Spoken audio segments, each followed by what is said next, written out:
Estou aqui hoje para mediar aula aberta sobre estudos culturais, recepção e cultura popular, que será com o professor Ricardo Pavan. A aula aberta ela é uma atividade do programa Enredos Digitais.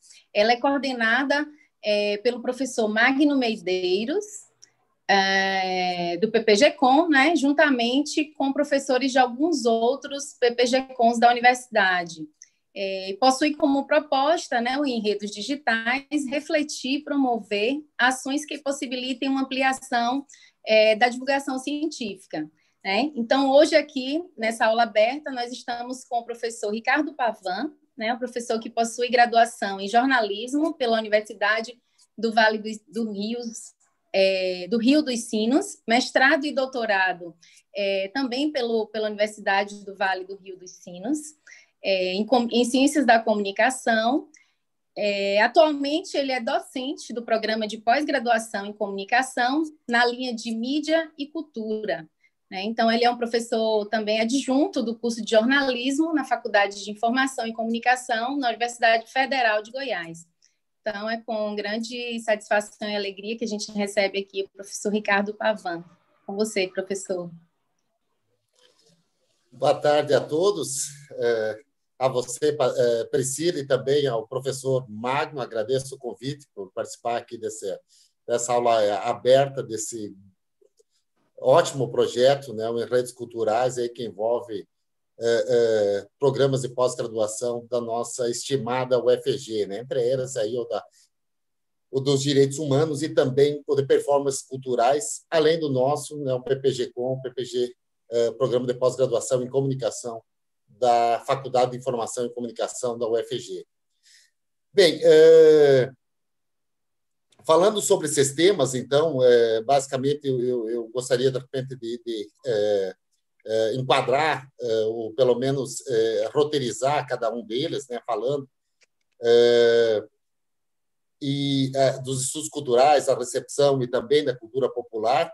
Assim, é importante dizer de antemão que o estudo da comunicação, né, traz uma grande complexidade. Diria assim que muitas das dúvidas, das nossas inquietudes hoje, elas já vêm de um tempo bem distante, eu diria lá de um século atrás, vamos dizer assim, antes mesmo da teoria matemática, a teoria hipodérmica da comunicação. Né? Quer dizer, a gente tem uma série de dificuldades e até pela natureza transdisciplinar do nosso campo, né, que envolve tantas disciplinas aí, né, a gente tem uma dificuldade, talvez, em conceitualizar, em trabalhar alguns conceitos.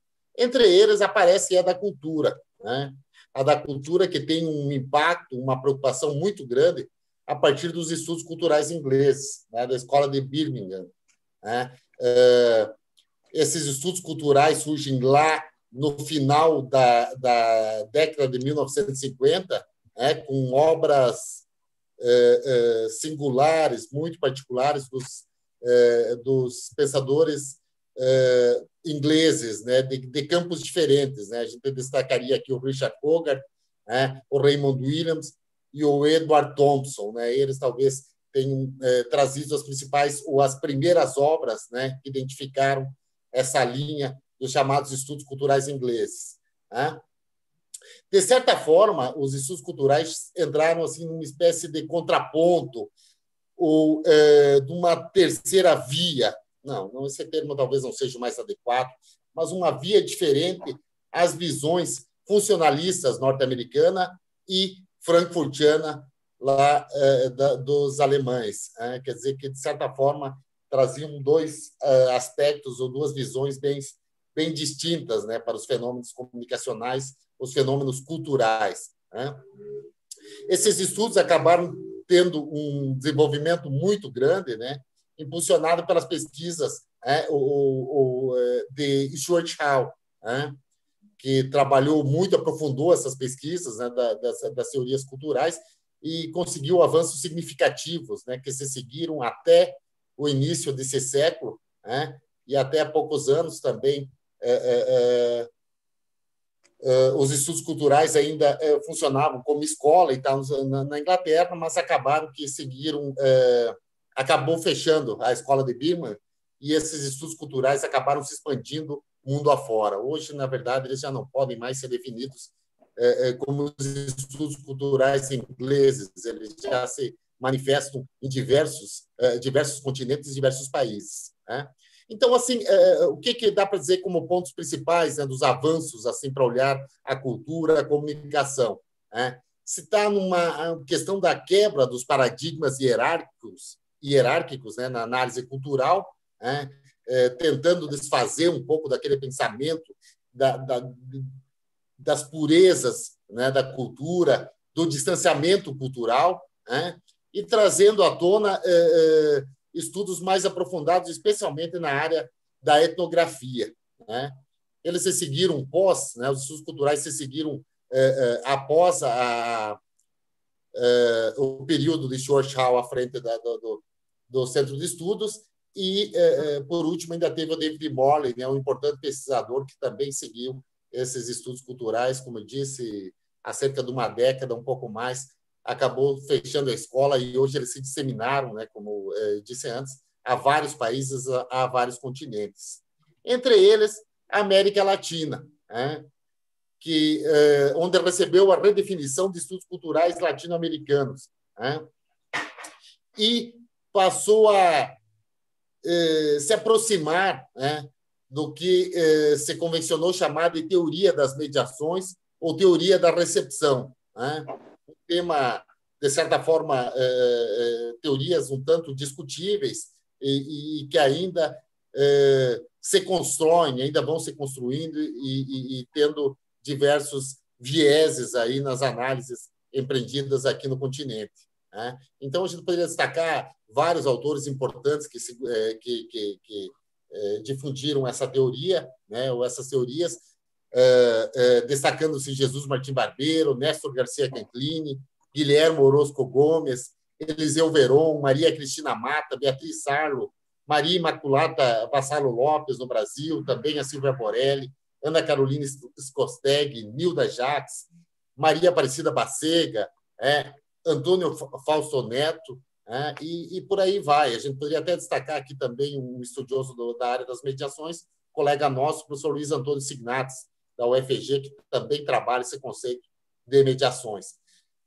Bom, o que traz a teoria da recepção, então, vamos dizer assim, denominar assim, de novo, com relação às outras teorias? Primeiro, assim, é importante dizer que essa questão das leituras, e dos processos de leitura sempre se discutiu a complexidade e a natureza dessas leituras, né? Então, não é algo também novo da teoria da recepção, essas possibilidades diversas, essas derivas infinitas de sentido, né? Elas já vêm há mais tempo sendo discutidas aí no campo da comunicação e por diferentes linhas de pesquisa, né? O que trabalha a teoria da recepção, então? Essa questão também denominada, né, a linha antropossociológica, né, da comunicação, nessa questão, é a ênfase ao cotidiano sociocultural, né? A teoria da recepção trouxe uma natureza qualitativa nas análises, né, em torno da relação do receptor com os consumos culturais, né? E, no caso específico da América Latina, então, chamou a atenção para essas impurezas, para essas mestiçagens, hibridismos, as diferenças que fomos sendo, que nos tornamos, né, a partir da formação do povo latino-americano, né? Então, fica difícil buscar conceitos mais fechados, pensamentos mais engessados em torno disso, né? Quer dizer, visões em torno da tradição, da cultura raiz, podem ser perfeitamente questionáveis, né? E não se tratam de algo definitivo, num olhar mais apurado, né, em torno das mediações e dos estudos da recepção, né? Então, é necessário discutir, né, essa questão, né, que vão trazer tanto teóricos como o Garcia Canclini, como o Martim Barbeiro, do chamado kit latino-americano, né? Quer dizer, o estudo da recepção traz um pouco dessa visão, né, das formas como se manifesta a cultura, da presença de alguns elementos fortemente marcados, como é a questão do melodrama, por exemplo, na cultura latino-americana, importante de serem discutidos, de serem problematizados nos diferentes estudos da área de cultura. Então, esses estudos, recepção, mediações, repetindo, não são apenas eles tentam entender a comunicação não apenas como forma de dominação, vai dizer o Martim Barbeiro, mas sim como espaço de negociações, de pactos, de recusas, de resistências, de rendição, e tudo isso partindo do conceito de hegemonia do Antônio Gramsci. Quer dizer, a partir disso, vamos tentar diferenciar, cruzar linhas, atravessar pensamentos e vínculos, para tentar entender em torno da comunicação e dos fenômenos culturais aí existentes. Então, assim, também é importante esses estudos para não trazer essa visão da mídia como um espaço de deterioração do espaço público, por sua vinculação estandardizada e mercadológica, mas também como espaço de mediação no conflito social das sociedades. Então, até os autores propõem, como Garcia Canclini e Martim Barbeiro, o uso do mapa noturno para analisar essas brechas, quer dizer, por onde se negociam, por onde essa cultura midiática atravessa, se vincula, pactua com esse receptor. E veja, o próprio termo receptor já é um termo bastante vago para dizer, puxa, se a gente vai trazer para a questão da internet, a gente vai trazer diversos outros temas que ainda estão sendo trabalhados, como interagente, usuário, audiência, então diversos temas que tentam trabalhar ou trazer essa visão do público, dos receptores, dos sujeitos receptores. E também assim, importante dizer que não se trazem, como a comunicação, o estudo da recepção também não consegue trazer verdades definitivas, conceitos definitivos.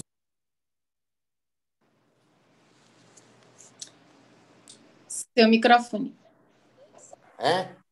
Na medida que não se consegue estabelecer ou ter claramente esses protocolos estabelecidos entre produção e recepção no âmbito cultural. Quer dizer, a intencionalidade do emissor não se confere claramente na reprodução ou na produção do receptor. Da mesma forma, assim, seria importante dizer, e é uma discussão que aparece muito, de que não se pode pensar o estudo da recepção, a recepção, enfim, na comunicação, na cultura, como uma superautonomia do receptor, desse público, dessa audiência. Quer dizer, se acredita, sim, na capacidade da ressignificação, mas não se destrói, numa visão, numa linha meramente positivista, as intencionalidades, a realidade aí visível em nossa sociedade, de uma desregulamentação muito grande da mídia, especialmente a partir dos anos 80, que trouxe uma grande concentração em torno dos conglomerados midiáticos. Isso manifesta-se também na web, que a gente vai discutir aqui, também na forma com que a web, apesar dos conteúdos diversificados, também se manifesta essa concentração. Mas, de toda forma, assim, é importante dizer, a recepção pensa que toda recepção é uma atividade produtiva. Então, a gente tem que pensar esse perpassar de diversas trajetórias de sentido nessa relação, nesse vínculo que se estabelece entre a produção, o produto também e a recepção. Então, não é algo simples, algo linear, que a gente pode conjugar ou definir assim claramente, sinteticamente. Eu diria que a web ainda vem para desorganizar, e complexificar ainda mais os estudos da recepção. é a dificuldade maior. E não pensar também no interagente, num usuário autônomo, capaz ou extremamente interativo. Né? Também não podemos pensar nisso, né? Até porque a interatividade não é algo que surgiu agora com as ferramentas da web. Né? Quer dizer, elas já apareciam em outros veículos, nos outros veículos, diria assim, de natureza massiva, né? E que já estabeleciam com seus receptores esse diálogo que, vamos dizer assim, de uma via só, unilateral, né? O que a web vem a romper, de certa forma, quando possibilita essa relação mais direta do interagente com o meio. Né? E, assim, então, é importante assim, a gente pensar isso, né? Não pensar os estudos da recepção como algo positivista, algo que simplesmente trabalhe com o senso comum, né? Mas sim como algo que traz resultados significativos dentro de uma perspectiva, inclusive, da história cultural, né? Da gente buscar, através de relatos orais, de relatos de públicos mais populares, vamos dizer assim, a construção, né, da comunicação e das relações aí que se estabelecem entre a cultura e a sociedade. Bom, assim, a recepção, e é importante dizer esses estudos culturais, tanto os ingleses como os latino-americanos, já trazem essa preocupação um pouco mais com o popular, né? O popular que andou esquecido por um bom tempo, né? Eu diria assim, especialmente no século XX, até a metade e tal, e se voltou uma discussão muito forte a partir dos anos 80, inclusive com a massificação, com o processo de massificação mais visível dentro das grandes mídias. Né? Então surge essa preocupação, puxa, mas o que é o popular? Né? O Garcia Canclini vai colocar lá no seu clássico nem massivo, nem folclórico. O que é o popular? Quer dizer, o que é essa cultura popular tão ampla, tão diversificada, tão contraditória, né? Que trabalha com tantos âmbitos, né? Eu diria o contemporâneo, o tradicional, o conservador, o progressista, nas nossas sociedades. E eu diria assim que ele abrange para usar uma terminologia mais atual, do raiz ao Nutella, né? Passando por tudo o que atravessa esses dois conceitos, né? Essas duas ideias, enfim, que se abrem aqui. Nós não podemos pensar nem num popular puro, original, fechado, mas nem num popular que simplesmente se manifesta em algumas culturas midiáticas, por assim dizer. Então, é um conceito realmente do popular, ou da cultura popular, ou das culturas populares, como vão usar alguns autores, é um conceito que extrapola limites das classes sociais, das faixas etárias, das etnias, das crenças e por aí em diante. E não é algo parado, né? Ele é algo, não é simplesmente não traz uma perspectiva estanque, né? Ele traz um popular que vai sendo reinventado, reconstruído, né, nos contextos contemporâneos. Né? E se a gente vai trabalhar, por exemplo, de mídias digitais e pesquisas que eu já trabalhei, é coisa interessante ver fenômenos populares ou características populares, identidades populares nas construções dos memes, por exemplo. O meme que se apropria do humor popular e constrói diversas perspectivas, ou possibilita diversas leituras, né, em torno dessa sua produção, muitas vezes precária, inclusive, né, a produção dos memes, mas que se dissemina aí na cultura já das mídias digitais. E assim é importante dizer, né, quer dizer, a partir desses, como eu falei, da década de 1980, quer dizer, se há essa preocupação maior, né, com um conceito científico de popular. Né? O que é esse popular? Um espaço também, eu diria, de rendição, mas é um espaço de resistência também, né? E que vai se construindo e reconstruindo aí nesses contextos. Né?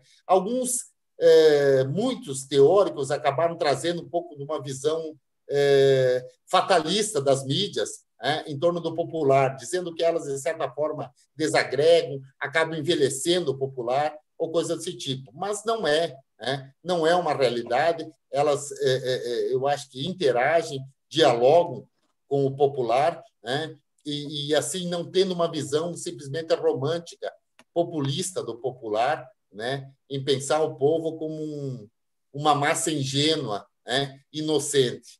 O popular traz visões, traz perspectivas positivas, importantes da nossa sociedade, para o desenvolvimento humano das nossas sociedades, mas, ao mesmo tempo, também traz visões ultrapassadas, visões, eu diria assim, que não tem não trazem um resultado realmente humanístico, ou visões mais humanísticas de desenvolvimento para a nossa sociedade. Então, eu diria assim, a visão popular também traz algumas marcas ruins, como é a ideia, por exemplo, das práticas machistas, das práticas racistas, das práticas homofóbicas, e todas essas questões que também estão aí, estão no imaginário popular. De certa forma, elas se sustentam também popular. Mas ele também traz visões importantes, como a solidariedade, eu diria assim, a convivência, as relações, a festa, a alegria, a crença, esses diversos elementos que são próprios da cultura e da memória popular. Então, assim, é interessante até basear um pouco na ideia do grande historiador brasileiro, Alfredo Bossi, que diz o seguinte, que a presença das mídias no cotidiano das pessoas, de certa forma, gerou uma preocupação em torno do esquecimento da memória popular. Mas isso realmente não ocorre, ele mesmo observa isso, que a sabedoria popular traz com ela a presença dos contraditórios, das coisas reversíveis, das coisas perecíveis, e a cultura popular em si nunca morre. Quer dizer, uma vez que ela resulta das vivências cotidianas do povo. Enquanto o povo existir, também vai existir a cultura popular. Então, fechando assim, só com essa relação da recepção com a cultura popular, assim, é importante dizer que os estudos da recepção trouxeram assim, um repensar para o popular, tentando acabar com essa deslegitimação dos consumos culturais populares. Muitas vezes, isso gera um questionamento, uma crítica aos estudos da recepção, e talvez essa natureza mais positivista, de senso comum ou coisa assim, mas não. Quer dizer, realmente assim, pensar e trazer também os modos de recepção populares. Quer dizer, eles também se mostram importantes, e também nessa modo de consumo cultural das classes populares também existe aí um espaço de negociação, onde nem sempre a intencionalidade do emissor fecha ou se encerra aí com o consumo passivo do seu receptor. É essa minha breve visão, então, sobre esse tema aí. Priscila, eu fico aberto aí para algum questionamento. Obrigada, professor. Muito obrigada, professor. Foi assim, eu me sinto muito lisonjeada de ter participado aqui, da mediação e de ter assistido mesmo a sua aula, porque me fez revisar bastante o meu trabalho de mestrado, Estou, para quem chegou aí depois também, eu acho que também no início da live não deu para pegar a apresentação. Estou doutoranda no PPG-Com hoje, na linha de mídia e cidadania, mas já estive bastante assim nesse campo no campo da cultura, que na verdade esses campos eles se entrelaçam de alguma maneira, mas especificamente no mestrado eu trabalhei o material impresso, turístico, foi a comunicação com cultura e turismo, e o meu objeto era em Itacaré. E eu trabalhei com a metodologia da análise de discurso, mas os estudos culturais foram muito importantes para poder embasar e sustentar a metodologia. E aí, minha pergunta é o seguinte, já tem um tempinho que eu trabalhei com isso, e eu percebo que com o advento da internet, dos meios digitais, naquele momento em que fiz o mestrado, que uma teoria como da indústria cultural, que estava um tanto esquecida, ela retoma, vem à tona com bastante força, né?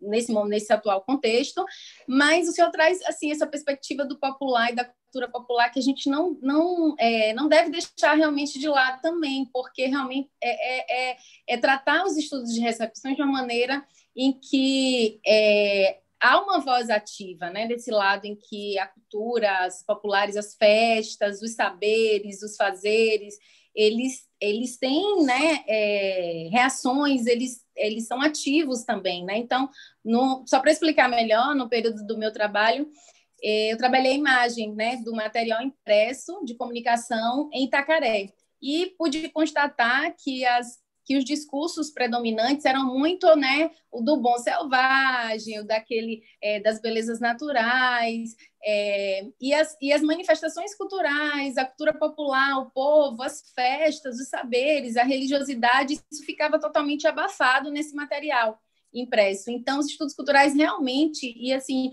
por a gente ter representantes, né, teóricos latino-americanos que também realizam esses estudos, eu acredito que ajudou bastante. E aí eu queria aproveitar e fazer uma pergunta. Nesse contexto, né, de inúmeras plataformas digitais, né, da internet, das bolhas, enfim, como é que fica esses estudos culturais, assim, como é que a gente pode recolocá-lo juntamente, dialogando com esse contexto que é um tanto diferente desse outro que eu citei no momento da minha pesquisa? Não sei se ficou claro, mas se o senhor puder falar um pouquinho. Sim, Priscila, veja, é uma dificuldade, né, a gente fazer essa discussão num momento tão inicial, né, de tanta abertura, né, a gente vive assim um momento, né, para o campo da comunicação e da cultura que vão dizer alguns pensadores, inclusive que quase se compara aí a ideia lá do século XVI com a invenção da imprensa por Gutenberg, né, quer dizer, são novos processos comunicacionais que atravessam e mudam muito, né, da nossa compreensão do que traziam as mídias tradicionais. Né? Quer dizer, essa perspectiva da web traz novos pensamentos e novos pensamentos teóricos. Veja, os estudos da recepção não estão à parte, nem acima, nem abaixo dos outros campos da comunicação que também se deparam com essa dificuldade. Né? Então, o que são trazidos são novos conceitos, novos mapas de análise. E veja, os estudos da recepção, assim como da própria comunicação, é sempre importante dizer, a gente não tem um desenho, um escopo de metodologia. Né? Quer dizer, a gente constrói, né? Nós somos uma espécie de artesãos metodológicos na construção sempre das metodologias de análise. Né? Então, começam agora a surgir as primeiras perspectivas nessa construção.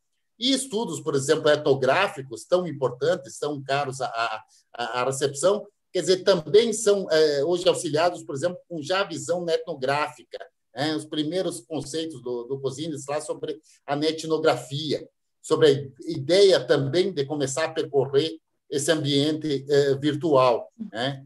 Mas ele cria, sem dúvida, novos cruzamentos, novos enlaces, e eu acho que uma dificuldade assim ainda maior, né, de análise e de compreensão, né, entre esses pactos, entre essas articulações, esses imbricamentos que se estabelecem aí entre o polo de produção e também da recepção. Né? E um receptor ainda mais dinâmico, né, mais ativo, mais envolvido com a produção e que, de repente, se possa, né, ele tenha uma possibilidade maior, né, uma ubiquidade, né, no sentido de buscar documentos diversos, de percorrer diversos caminhos, percursos aí na leitura, nas suas leituras, né, sobre os conteúdos midiáticos, sejam eles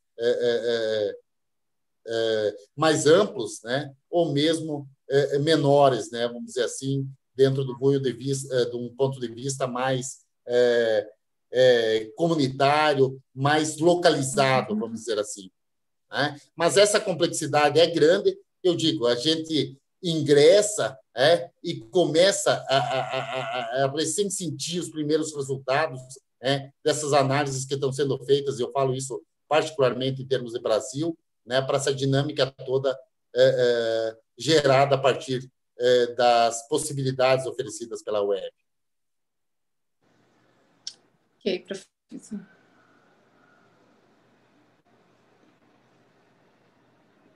Para mim está sem áudio aqui, tá? Priscila, eu tenho ouvido, estou ouvindo você. Ok. Obrigada, e professor. Acho que deixa... Está congelado aqui no meu... Obrigada aí pela sua explicação, e realmente é um momento em que as complexidades elas aumentaram, então foi bem interessante as dicas aí sobre etnografia, entre outras maneiras que surgem para a gente poder realmente realizar as pesquisas, né? A gente tem uma pergunta aqui do chat, do Marcos Vinícius Vinas. Ele diz o seguinte: Raymond diz que a cultura deve ser pensada como um modo de vida. O quanto o comunicador deve se aprofundar na sociologia e antropologia para ser eficiente ao comunicar? Essa é a pergunta do Marcos Vinas. Sim. Olha, eu diria, Marcos Vinas, são questões centrais, né? Realmente, quando eu falava desse cruzamento de disciplinas, né? A sociologia e a antropologia andam junto com a comunicação, né? Não tem como a gente não analisar, né? Mas esse questionamento também traz esse aspecto, digo, esse aspecto complexo, né? De se analisar os fenômenos da comunicação, né? Eu acho essencial os teóricos que minha linha de pesquisa no decorrer dessa minha vida acadêmica sempre teve essa relação forte com a sociologia e a antropologia, né? E acho que ela é essencial para entender os fenômenos culturais. A gente não vai pensar simplesmente a comunicação fechada ou à parte dessas duas disciplinas, né? Eu acho que são essenciais a gente pensar a sociedade, né? Vai dizer aí o Raymond Williams, e vai trazer o saudoso Raymond Williams, isso já lá nos anos 50, 60, né? E essas preocupações continuam, né? Quer dizer, como é que a gente analisa, e dentro das diferentes perspectivas sociológicas, né? Dos universos sociológicos distintos, né? E eu diria aí, já a questão da antropologia talvez aprofunde mais, né, nesse pensamento, no pensamento em torno do indivíduo, das identidades, dos grupos sociais, né, que também são temas assim tão afetos, tão próximos da comunicação e dos estudos da sociedade, né, e da cultura, naturalmente. Ok, obrigada, professor. Ricardo Pavan. Então, nós tivemos aqui hoje, né, a aula aberta com o professor Ricardo Pavan sobre estudos culturais, recepção e cultura popular, né? A gente agradece a presença, e para encerrar aqui, professor, eu gostaria de passar, né, a palavra, repassar a palavra para você tecer suas considerações finais e se despedir da galera que está assistindo a gente também. Olha, eu agradeço mais uma vez aí, Priscila, o professor Magno, o convite em redes digitais, né? Uma satisfação muito grande dar essa singela contribuição aí, essas discussões, né? Especialmente nesse campo, né? Que eu acho que assim é interessante, né? Eu espero que ele consiga desenvolver ainda mais, né, no nosso curso, no nosso PPG-Com e nos outros programas de pós-graduação. Esse ano a gente trabalhou com alunos lá da Performances Culturais, lá dos Direitos Humanos. Foi muito positivo, uma contribuição muito boa nas disciplinas nossas da pós-graduação, e espero que isso continue, né? Essa interlocução, esse diálogo aí entre os diferentes campos, assim, sempre visando avanços sociais, a gente consiga desenvolver, né? Pensar novas formas de comunicação, pensar uma cultura mais diversificada, mais plural, e que atenda, de repente, consiga romper um pouco com essas barreiras, com essas situações, né, que nos colocam sempre nessa condição de viver, né, num sistema econômico, num sistema sociocultural essencialmente desumanizador, que é esse nosso que a gente vê esse contexto neoliberal, que muitas vezes acaba esquecendo de alguns conceitos, de ignorar essas pesquisas, esses pensamentos em torno da cultura e do desenvolvimento da comunicação, de uma comunicação plural e democrática, né?